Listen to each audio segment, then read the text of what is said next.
menyelenggarakan madrasah. Jadi ada mata pelajaran yang ditentukan dari pusat, itu jangan dikurangi lagi.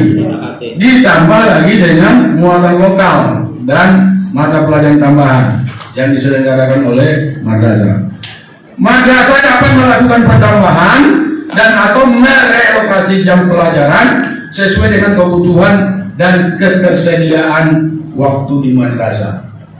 Nah, ini termasuk kemerdekaan ya kepada satuan pendidikan untuk menambah.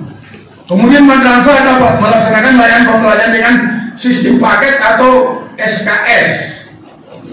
Kalau sistem SKS itu nanti beban belajar siswa itu bisa lebih cepat selesainya, tergantung dia sudah memenuhi SKS-nya itu. Nah, kalau sistem paket yang biasa ini, ya kalau SKS seperti perkuliahan itulah. Teknis pembelajaran pada MA yang ditetapkan melakukan diversifikasi layanan sebagai MA program keagamaan MPK, MA akademik dan MA plus keterampilan itu diatur pada ketentuan yang maksudnya begini, MA itu terbagi 4 Pak. Kalau yang biasa ini namanya MA reguler. Di samping itu ada MA keagamaan, ada MA plus keterampilan, ada MA akademik. Jadi kalau ini itu ketentuan nanti ditetapkan oleh Dirjen Pendidikan Islam. Proses pembelajaran di masa merupakan satu kesatuan aktivitas yang saling terpadu, mulai dari perencanaan, pelaksanaan, dan penilaian atau asesmen pembelajaran. Perencanaan pembelajaran itu dilakukan oleh pendidik untuk merancang kegiatan pembelajaran agar lebih efektif dan efisien dalam mencapai tujuan pembelajaran. Perencanaan pembelajaran disusun secara sederhana, simpel, dan mudah dilaksanakan. Ini tanda merah ini perlu diingat sama guru kita. Jangan perkiraan dia begitu mengimplementasikan kurikulum ini ribet, kan? RPP-nya enggak. Susunlah ya secara sederhana, ya simpel dan mudah dilaksanakan. Kalau betul-betul mengikuti, namanya sekarang nanti bukan RPP ya, modul. Nah, rubah aja modul. Cukup 3 ini. Ada tujuan pembelajaran, kegiatan pembelajaran, asesmen. Itu sebenarnya. Tapi kadang-kadang guru ini menambah-nambah itu apa-apa. Nah, nggak apa-apa juga, bagus juga, inovatif ya. Tapi yang 3 ini, itulah yang sebenarnya kewajiban. Kemudian, pembelajaran merupakan proses interaksi peserta didik dengan pendidik dan sumber belajar pada suatu lingkungan, memperhatikan prinsip-prinsip. 1. Pembelajaran religius. 2. Pembelajaran aktif dan pengalaman langsung peserta didik. 3. Perbedaan individual dengan memperhatikan 4 tipe belajar peserta didik, yaitu ada tipe auditori, ada visual, ada kinestetik, ada campuran. Yang keempat, sesuai kebutuhan peserta didik yang beragam, yang pembelajarannya menyenangkan dan bermakna bagi guru. Itulah makanya disebut dengan kurikulum merdeka. Merdeka bagi peserta didik ya, untuk mengapakan sesuai dengan karakteristiknya, sesuai dengan apanya, apa namanya itu, kemampuannya, dibebaskan Pak. Merdeka bagi pendidik, bagi guru, karena pemerintah nanti kan hanya menyiapkan capaian pembelajaran. Dari capaian pembelajaran itu kebebasan bagi guru untuk merancang tujuan pembelajaran dan skenario pembelajaran. Di situ maksudnya kemerdekaan itu. Ya.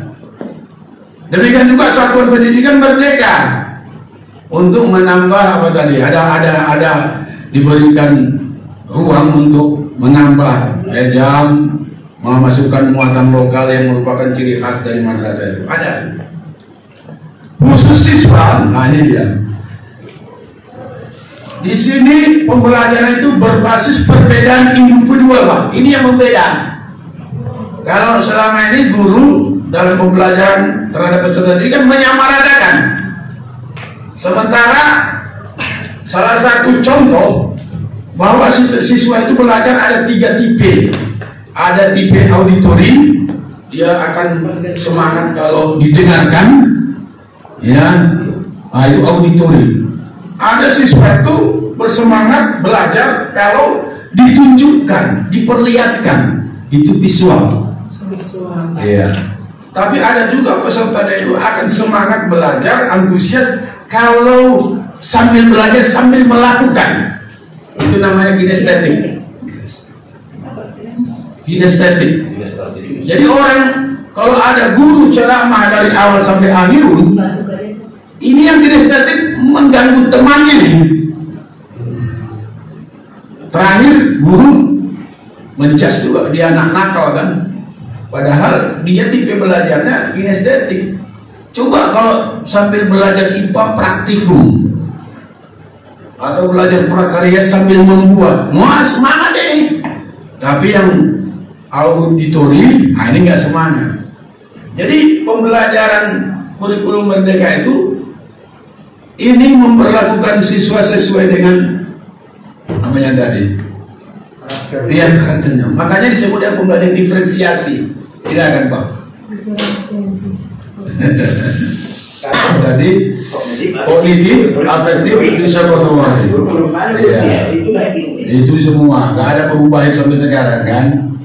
Jadi memang ini kurikulum merdeka ini adalah bagian dari alatnya nih Pak. Alat untuk mencapai yang itu tadi.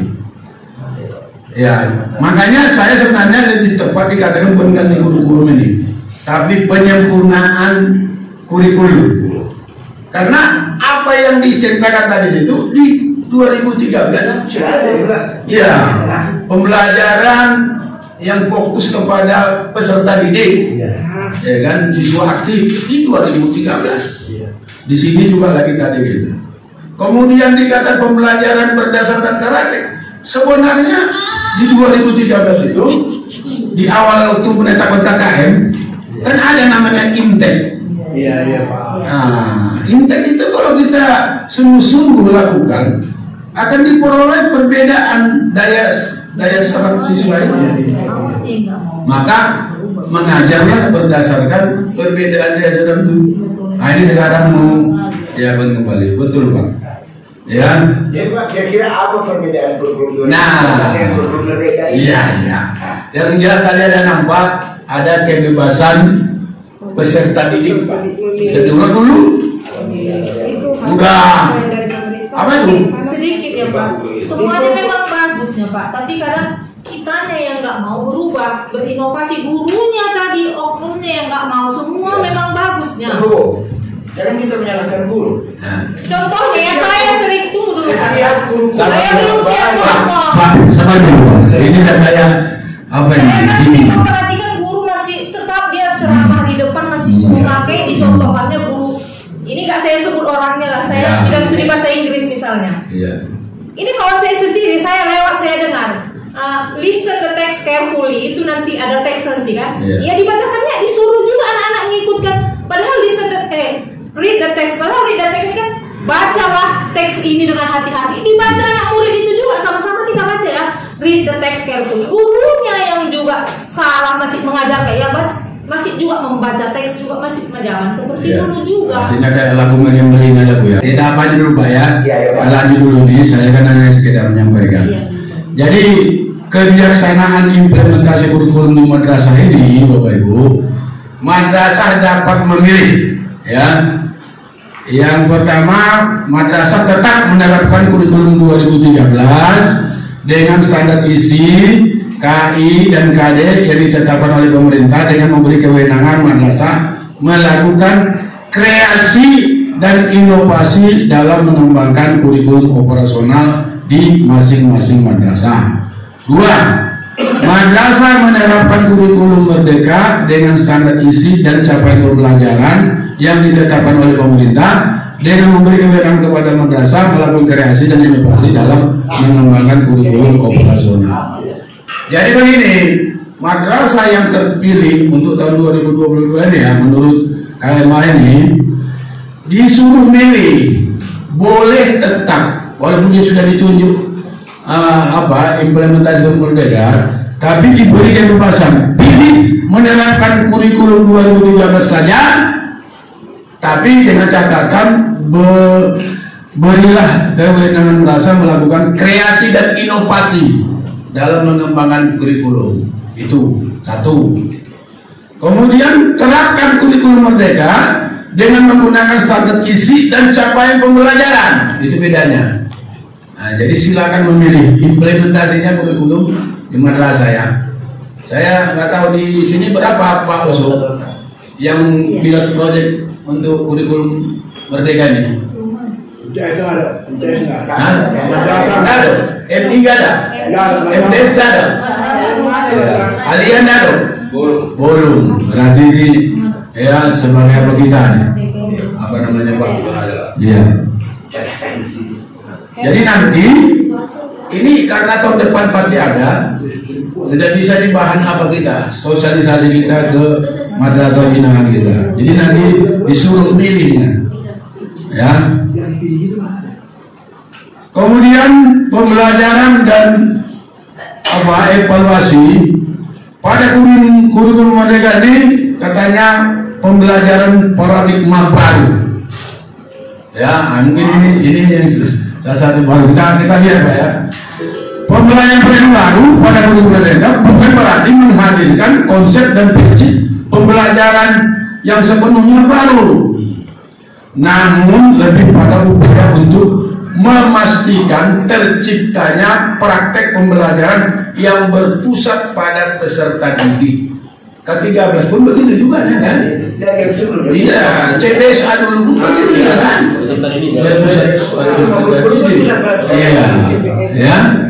Nah, di kurikulum merdeka ini disebut dengan paradigma baru, ya. 13. Nah, itulah memang menjadi